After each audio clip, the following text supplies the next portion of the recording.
Banza London TV. T'es que vous bon abonné de mon invité, vous avez fait légende autotique. Fali. Naba jeune, Fali. N'a ça Fali. Après papa Wemba c'est toi. Mais je pense que vite ton âge. Ngalo n'a ça que chaque fois. Vite ton âge. Kolinga kuto siko place à papa Wemba te. Parce que ma kambomingi ozo ça la siko papa Wemba ça kango. Moi j'avance. Donc yo, moi je souhaiterais que tu le fasses plus. Voilà. Banza London TV. 5000. Les seuls contrats de signer la vie. Nazalaka reconnaissant. Na Kofi Olomide. Nelo Kowana. C'est pour la première fois dans mon ango. Donc, Denaye, contrat Ezali. Ezaki 3000. 3000. Contrat 3000. Mercedes Yango, Oyo Bandanango. Wana frais de fonctionnement. La Pessingango, Bachenga pe salaire mensuel. J'ai jamais vu ça. Vraiment. Mais ce qui, en tout cas, à cause de la Amutu, Azana Malamu, Azapena Mabe, mais côté Wana, na mona biloko Wana Kana quartier latin. Vraiment. Mais pour nous, Banza London TV.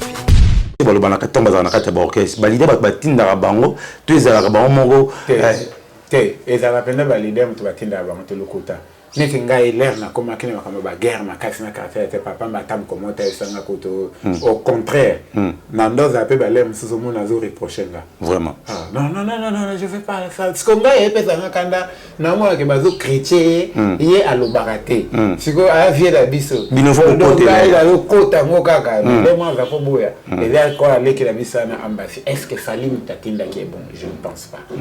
Donc les appels bablom sous bas sentiment et les kin de l'obando l'obapé de l'obela on a un tellement dans mon topo à de la momie fort on a payé le avion.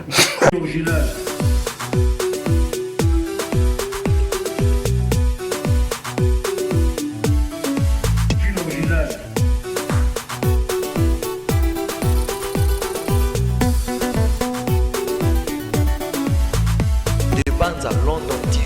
Bonjour à tout le monde, un grand plaisir pour la bus sur route et la sous na Lelo. Brebi que chaque fois qu'information est à rato qui sur terrain, Lelo tout est sur le number 1 Bendoson, Oazali ya Komomoko Ezali Susu Yakobo Sanate Awa na République démocratique du Congo, pourquoi pas payer na extérieur Yamboka à travers la Èvre Pé Moussa Mouneno Yassali à petit voyage. Qu'est-ce qu'il est devenu après vivre à la musique? On s'est dit tout le cas quand même carrière solo nae et l'ina a pensé par rapport à la musique n'engé les autres n'a pas trop d'actualité Beleza pour les Kanamboka. Merci beaucoup à mon équipe Moïse dans la caméra pour la réalisation de l'émission. Alors number 1 déjà bonjour number 1. Bonjour. Alors c'est un grand plaisir le sur mon ayo number 1. Tu as vu qu'aux qui avec un déplacement d'abord aux aïeux. Ben nautaki moi tourne keka na Chine et puis na zongi voilà na cadre ya ba faire kaka. Mais apparemment ça a fort il y a relié ba propos na yo na ba acte opposara. Oui, okoko zala un bon enseignant ezali oyo akoki ko ça la pratique il y a théorie à pesa ki bat et faut perso. Bon soutant le bara patron na bango. Et là on va bouleverser ba makasi. Patron na bango c'est-à-dire il y a une nouvelle écriture. Ah OK. Patron na bango c'est Bendo. Patron a vu voilà vous dites côté papa Wemba. Patron a nouvelle écriture c'est Bendo parce que Bendo a loi d'instrument pour ba répéter à foutre la ba transport. À ça va makambo belé qui donc patron comme ta sala quand même mais il est en tant que musicien à zalo sala. Il est tant que monsieur Bandego sala c'est une bonne chose mais Bendo ba mona comme si au kanga motema Nelo Resala qui bino boza la vivre la musique depuis que au Kenya na yo to papa Wemba Kenya yo tika la lokola wana leader mais on s'est dit après départ na yo il y a plus rien de vivre pourquoi kanga motema depuis que Kenya sans total la mise aussi na vivre la musique ou ezelo on a bino moko surtout nouvelle écriture non moi non kanga motema au moins par contre je pense dans l'an 2017 non l'an 2018 ceux qui ont la mémoire, l'oukiba image au monde devant la tombe de papa, j'ai regretté ça. Vraiment. Et j'avais fait des accusations. En tant qu'Africain, Tobo Sanagate, papa, tu m'as appelé pour ça. Voici ce que je suis en train de subir. Na batu oyo, ba collaborateur na yo. Ceux qui a solo, yo aux appels chef coutumier to yebi que na l'Afrique les morts ne sont pas morts ce qui est la volonté na yo ba boy ko respecter qu'il faut que rien ne marche jusqu'à ce que ba ko revenir na décision na yo ozwa ki avant otika biso ezaki très dur Bendoson parce que propos na obomi ba moi mouvement. Non, c'est pas moi. Au monde nazolo ba soki. C'est déjà le quoi muto ayibi ou ayibi te bazolo o ayibi soso na ngai azongi sa soki te kake kobeta e kobeta kaka muto ayibaki. Très bien. Muto ayibaki te e kozwaye te. C'était pour na kolaksa na batoke makam nazako loba nazaki kokosa te. Et puis naza le seul te o ayibaki yango. Avant même nana longwa na Afrique du Sud pour na ya tous ses collaborateurs le savaient. Tina comme tous ses collaborateurs le savaient. Et pourquoi juste après sa mort, vous niez volonté naïe. En oubliant que l'orchestre, les groupes là et les noms là, ils ont marqué déposé à y. Donc on doit accomplir la volonté du défunt. C'est ce qu'on appelle le testament. Ouais, un testament qui n'est pas respecté, donc ils ont mon boulot. Mais maman Amazon, maman Nayo, tu es dit que Alinga Rope Makasi, mère Amazon, tu peux se bambo te blesser gaz. Mais pourquoi pas approcher qui est au l'écoute à la caca na simaba il y a ba camarade ne soit pas moi trop discrète hein. OK. Mais en tout cas naye ko bilobanga bisiko funa sur la penda na yi ko batuana majorité na bango na mona bango sou pembe na été. OK. Atana yo kata ba sa ata ba témoignage mo abebo pona rien. Or première réunion tout ça là ya groupe pona e marché ezalaki batutu ba sai ba proposition ba ngana saki oyanga selo maloba oyo vie aibisakanga namba ya mouvement yango oyo mais soki otikali kobosa na mère na yote na ba petit et j'avais fait une proposition vive la musique et ya papa wemba tokobana kobeta na kombo na ye wana tokozape ba marché mais moi je propose par rapport à malobo ya ebisanga je propose à ce que 30% topé ça kuna na cadre ya kombo wana na eloko na topé ça pas ya mwasi na bana na il y a les gens qui ont refusé. OK.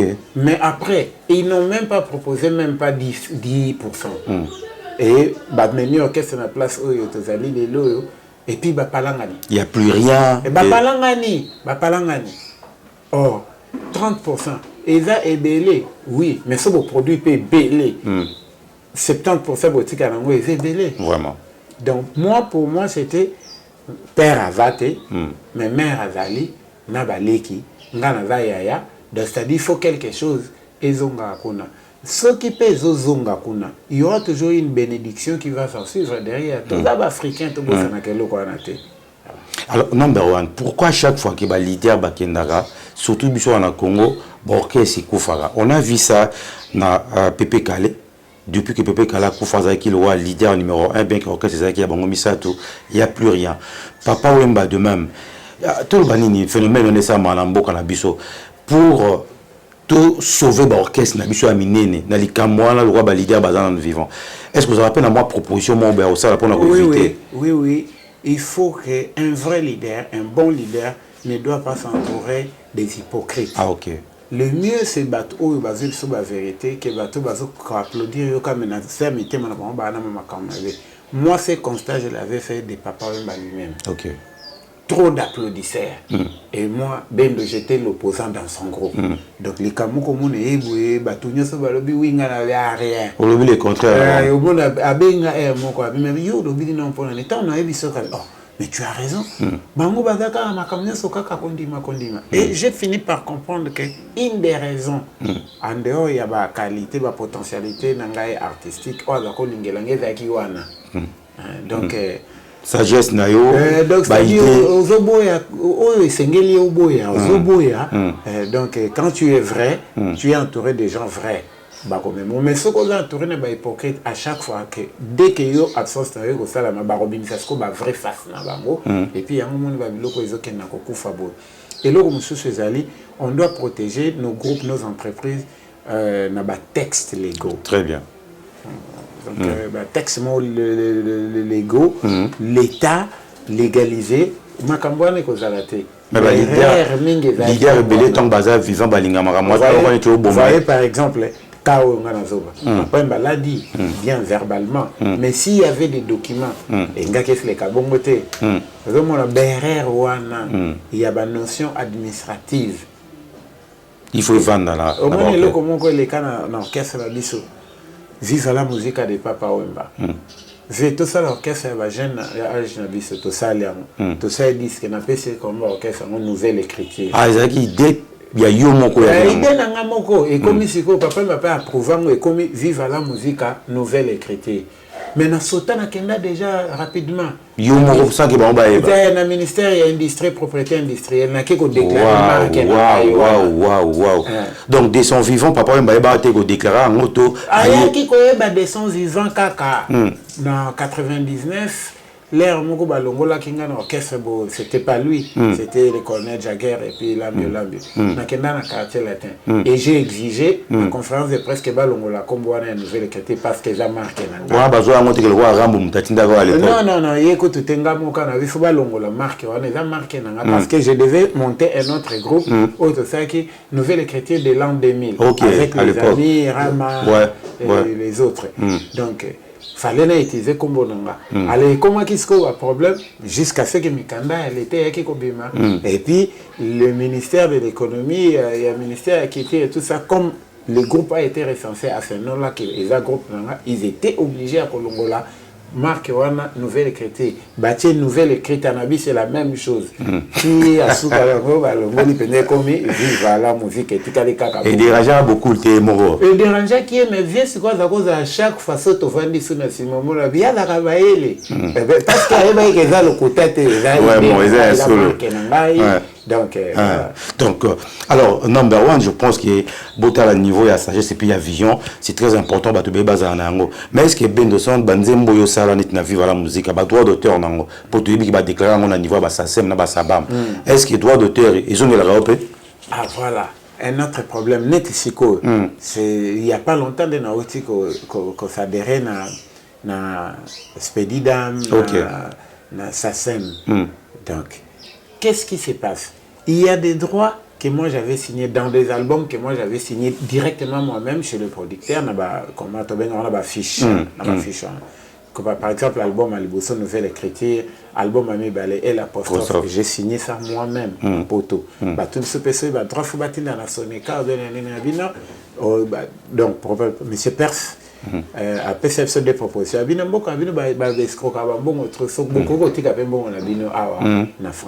nous avions accepté que mais qu'est-ce que je trouve bizarre? Les lobby et Coco, moi on posait une question pertinente. Lobby et Coco comme un problème. Papa Wemba était entouré des gens, des collaborateurs qui travaillent pour nous. Il y a Moussou Savaki Moussa Nae à s'occuper à Kakanaba contrat Nae à production ou bien à sponsor Nae. Moussou s'occupe à Kanama il y a spectacle. Non, il y a droit d'auteur. Ok, droit d'auteur. Donc je cite entre autres Cornélie Malongi qui s'occupait de Makambu ya Banzembu Nae, la plateforme et tout ça. Et là, il est allé déclarer des chansons qui n'étaient pas à Papa Wemba Nzembu Nanga. Donc, pas seulement à moi. Toutes les chansons exécutées dans Vive la musique sont déclarées au nom de Papa Wemba. On découvre encore à Siko. On a découvert déjà en Afrique du Sud. Tant on a eu à Kinshasa, on a dit ici papa en face, on avait papa, j'ai besoin de mes droits. Banzembu Nanga, il a Banzembu Nanga. Papa a vu Singapour, c'est même pas moi qui est allé faire ces choses. C'est là qu'il me dira que Moutaki par Makambo, il a Cornélie, Moutaki, il a Makambo balé, il a balé.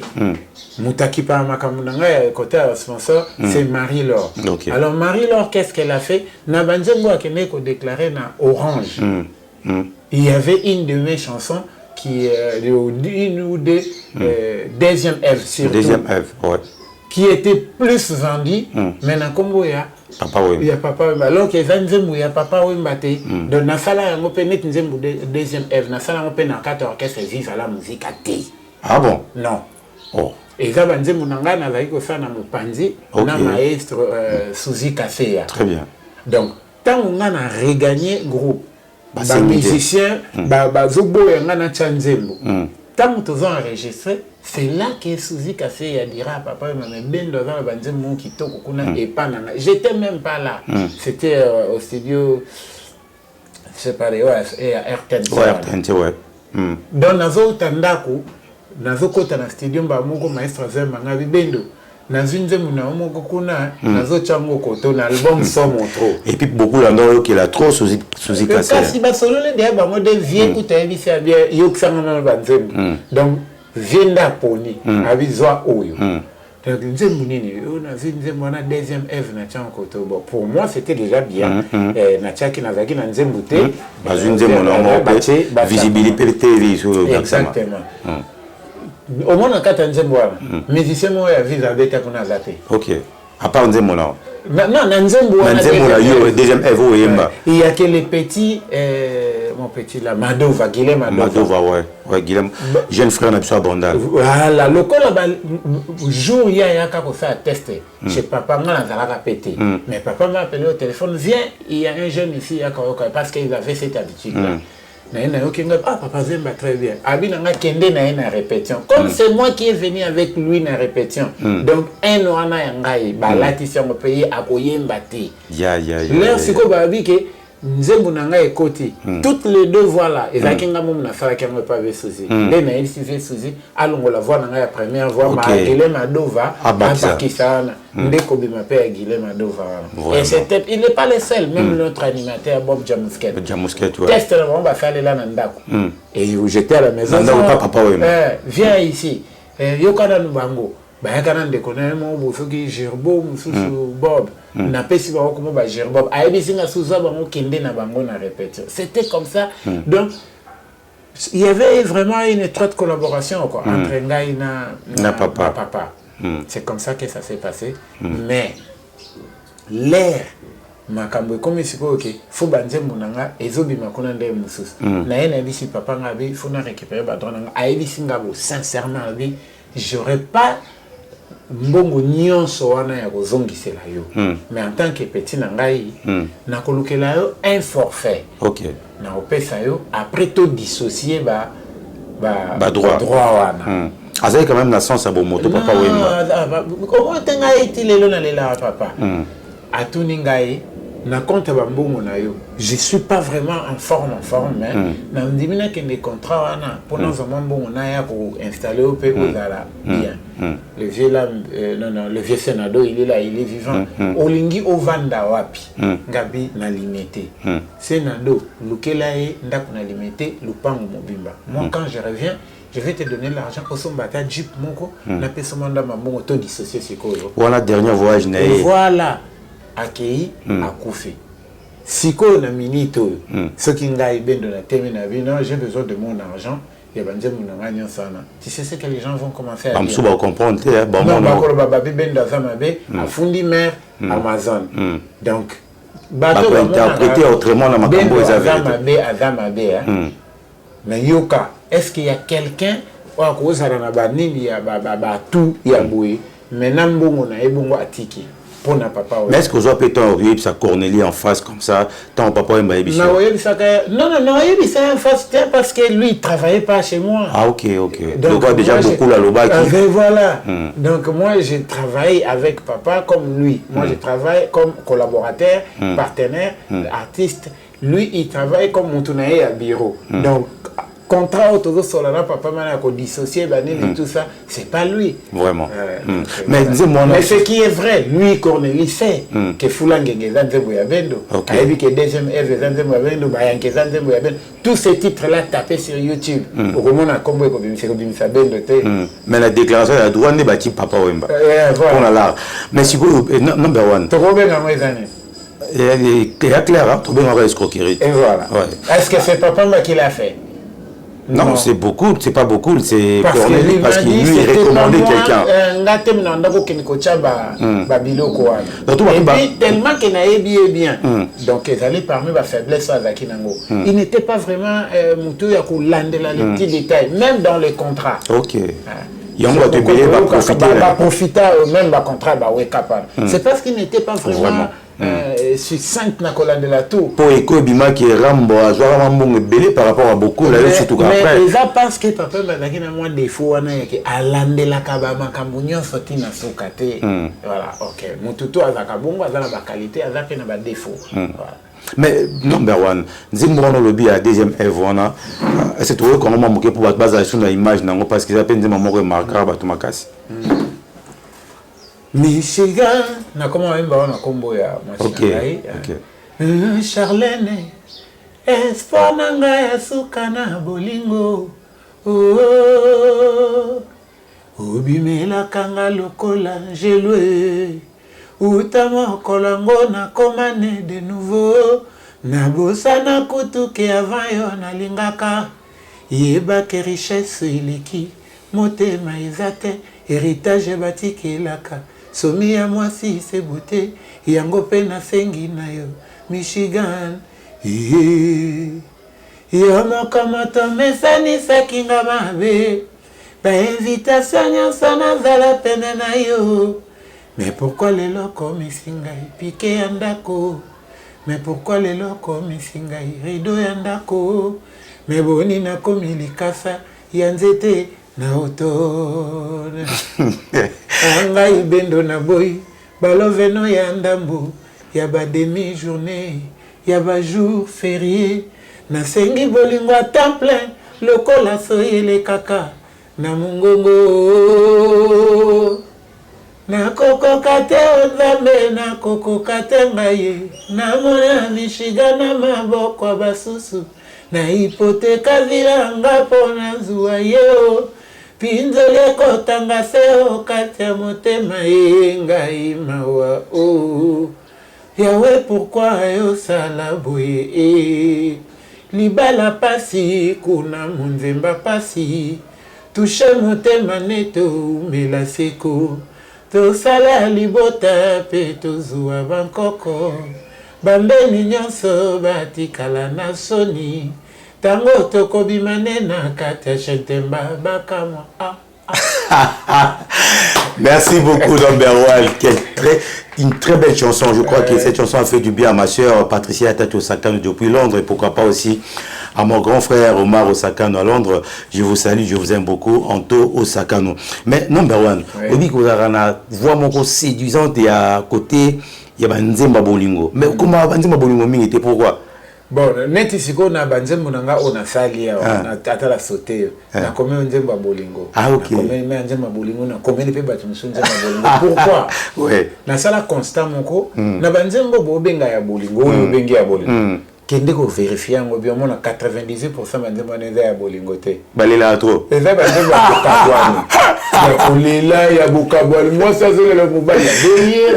Mais apparemment public balinga bleu voilà trop. Non mais c'est les problèmes ezali basaka kate. Moi mutu na mariage d'ailleurs bateli nzembo ya moi ça zole ya Bakabwani. Siko boche donc ozolo ka mariage ona libala ne kufa.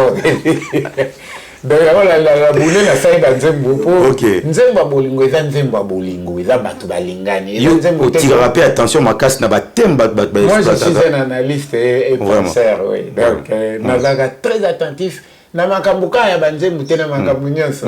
Tande toza bobo le soleil se lève à l'est et se couche à l'ouest. Si tout le monde dit ça. Le soleil s'élève. Erreur grave. On parle quelle langue? Français? Non, la langue française. C'est levé, c'est Koulamouka.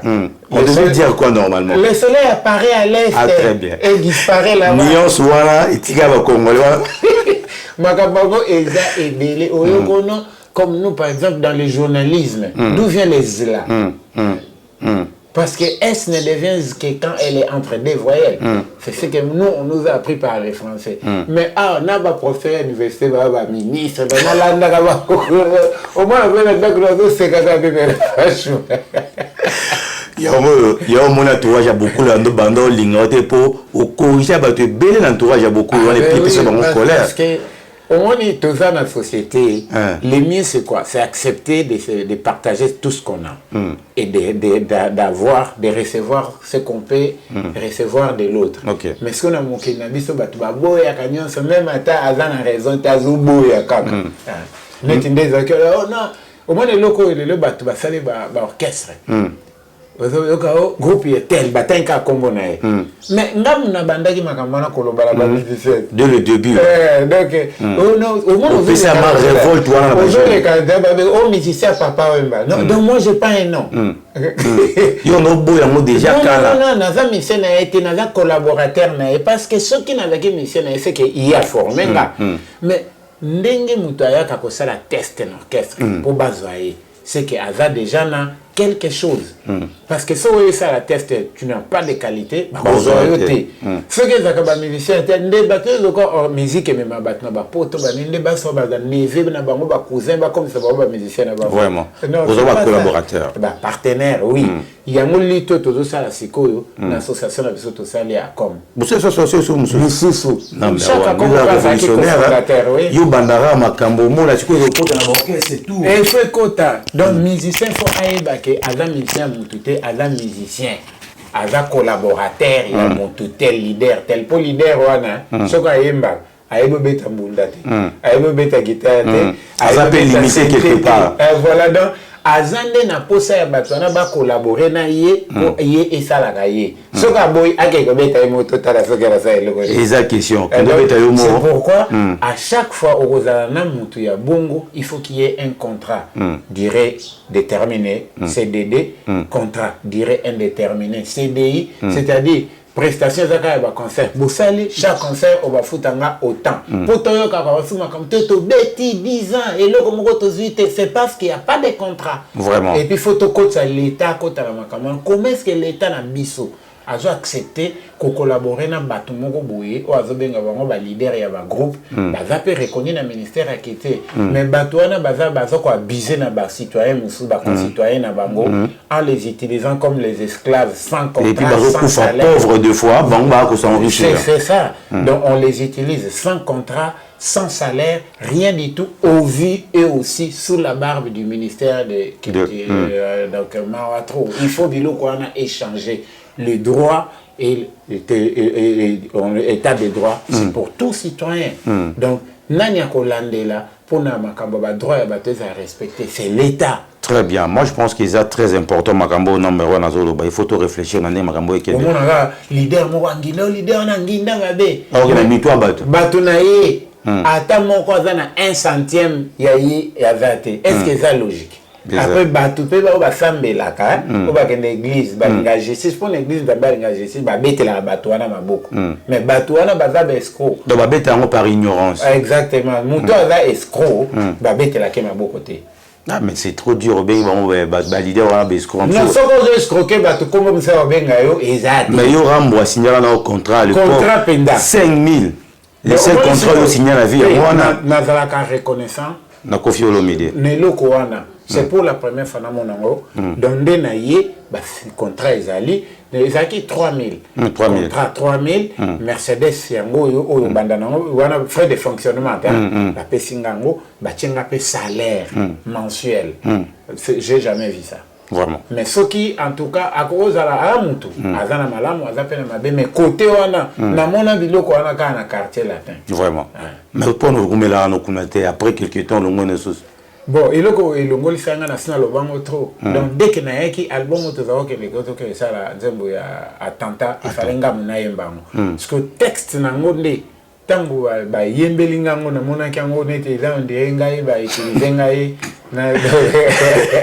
na mona kyango da hibiete pour la gande parce que tant on a guerre avec makasi entre Rambo na Papa Wemba de ce que la boya mais ce que la lola fait là na boy ko kende voyage na ebi penze mbute mais tango via uta Afrique du Sud na orchestre nzembo CBT ba bien été ba bien ben signé contrat boy viola a sepelaté a sepela la nga na sepela ya da maele pour nous voir là te non là na ça qui n'a pété OK na ça qui n'a baki ezela nano na tala ça qui n'a mezela kala na za shate na ngana nzembo ah OK na timbela ki nzembo avant na zwala mais vieux pendant félicitant à vie na CP na yaza mais ceux qui ba mususu de vie à loba et le quoi vraiment mais ba leader ba utiliser bino makasi on a vu dernièrement jeune frère na yo ambassadeur azaki peut pas fallait au Tcholongwa il y a eu un temps alors même qui fallait aza numéro 1 banda ba wendo ti banani ba joueur ngona ndenge mo mabe est-ce que makambo ba monsieur baloba na katamba za na kata ba orchestre ba leader ba tinda bango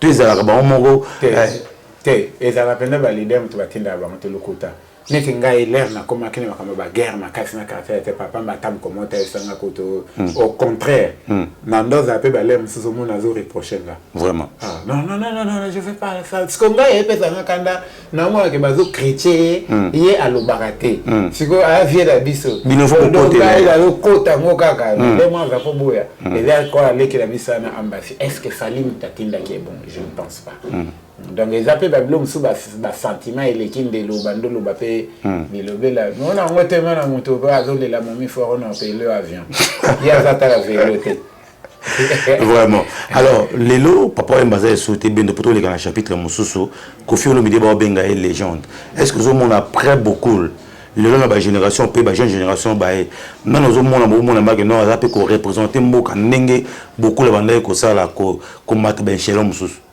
na ba jeune na ba génération Koffi Olomide légende oui ngamo pe na ebisaka yango te que o bona nini na mona senga bité aux affaires légende autotikal na Fali na ba jeune Fali na esaka Fali après papa Wemba c'est toi mais je pense que vite ton âge ngalo na esaka chaque fois vite ton âge kolinga kuto siko place à papa Wemba te parce que makambo mingi ozo sala siko papa Wemba sakango donc moi je souhaiterais que tu le fasses plus voilà faire pareil parce que au moins la génération na bango nde bazalibo ogogo donc c'est impossible oloba makamba fali dissocier faire donc ngala mona ke bazo kende bien sauf que l'entourage na bango kaka bazo me mango ekoma lokola on dirait les ali mutaboma ki mutu ya muninga non c'est pas bien il faut les encourager à faire leur travail dans le bien dans le bon sens que ya kotia bango inimitié bongo ba koma lokola ndeo abomena muninga mutu aba batela kitoko. Alors musique ezongi na poto yo tembo pena ba mboka ne belé est-ce que pour na ozomona que c'est le Congo qui gagne culture ozonga sur na place nango ben oui culture ozonga na place nango mais ezosenga pe ba séminaire ezosenga pe ba formation mingi parce que culture oui mais et culture la langue terre culture aussi c'est la musique. Ok. On est comme un mixage de cultures. Ok. Mais en réalité, les artistes sont des ambassadeurs culturels. Très bien. Ils sont là pour vendre leur culture à l'extérieur. Mais bravo déjà pour nos artistes. Nios na longo mutute kubanda papa wendo ti lelo lingala en Afrique, dans le monde. Et comment on l'a mata 2-3 mots mutazoloba. Et là grâce à la musique. Ni football, ni qui député, ni qui ministre. Donc si on parle du bien du Congo à l'extérieur, on parle de ça par rapport à sa musique. Donc beaucoup de respect aux artistes et musiciens. Très bien. Alors Chaka Congo Atika Biso, tout le monde dit ça fait un bout de temps. Batbanda tout na mutuna batmusu bakufa ki bien avant bakundi bango mais Chaka Congo depuis longtemps. On nous appelle Chaka Congo. Bon le belete number 1. Chaka Congo c'est un des cofondateurs il y a association Nabiso ACOM. Ah ok. Association congolaise de musiciens. Tout ça li yango pona tout ça la différence na o Isaac Liboso les micros. Donc les micros étaient là mais c'était juste les noms. Mais biso to na pour ça tout changer pendant makambo pour balé que boya se makuta ke ba mikolo moko pe ya bwanya baleka bazana pour ça ya changement dans le domaine na biso wana. Lelo tala ba imiko ezali biso tozo c'est là ba mikana sur la légalisation mais toko kende to loin chaque Koufi mais biso tozo to continuer comment les sponsors peuvent faire jouer les artistes na bar so bazo beta to asombe mulanga masanga 500 francs d'euros ça c'est blaguer avec les gens mais après ça ba musicien ba mbongo ba compte ba mbongo na bango bien après ça ka contrat wana kaka na leader wana orchestre wana metango azo beta ba concert wana ya masanga azo beta ye mon côté. Vous comprenez au moins ça. Et qu'on a bonté. Si une compagnie a sponsorisé orchestre, il sponsoriser un orchestre et non la personne. Donc, tout va jouer à part na bango la contrat. Exactement. Au moins, non, à son binda qu'on a bon, à son binda problème, te wapi pousse ya dromer na ya son binda bon pousse wapi. C'est méchant. Number one, yo ici na maramba révolution na révolution. Et on va jeune balongo sur na orchestre. Babo ya ko beta ba concert à Masanga wana babo yango. Donc ngana na au moins na ba concert no bendo autozi place mo bo bando beta ah ngabi c'est comment. Ono instrument ezali banini ndenge nana to beta ba Masanga wana ezali ko na bi je viendrai pas. Donc na laser pendant na beti forme et que dans pressing na beti forme na se déplacer bouton mobimba pour bino bo compter ba 500 francs ouais ezali comme ça. Je viendrai jamais. Je viendrai jamais. Si ko to bloquer ba mon année.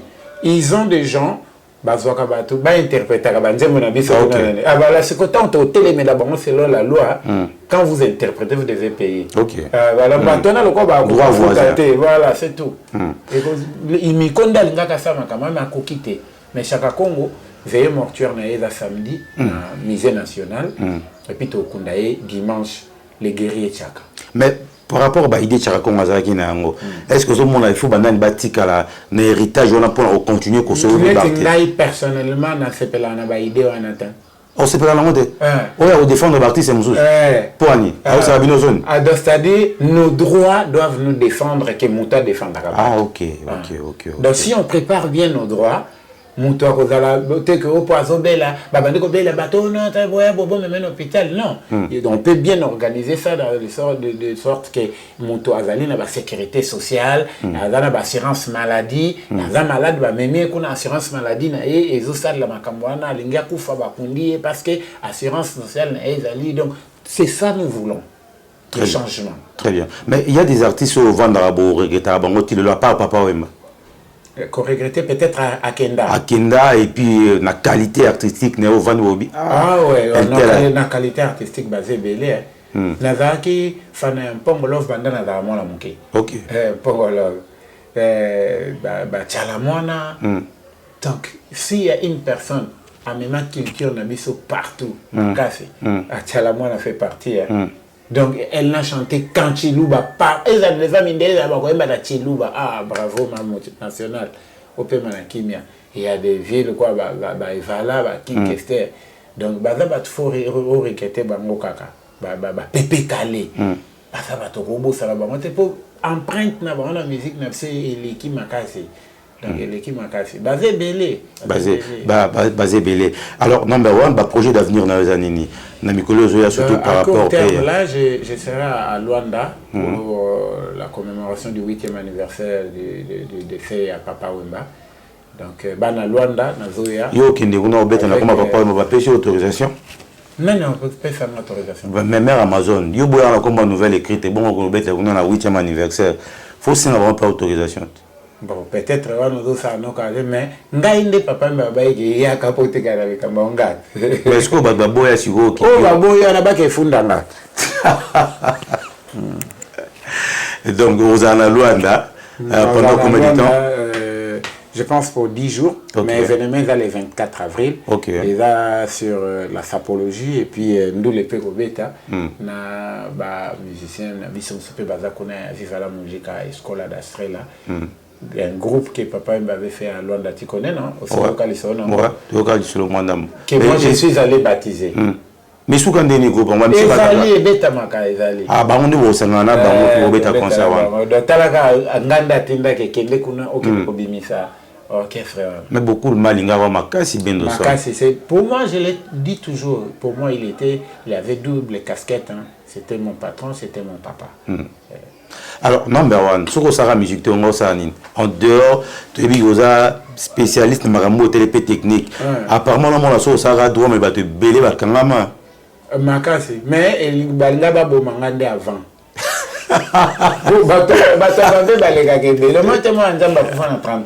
Vraiment.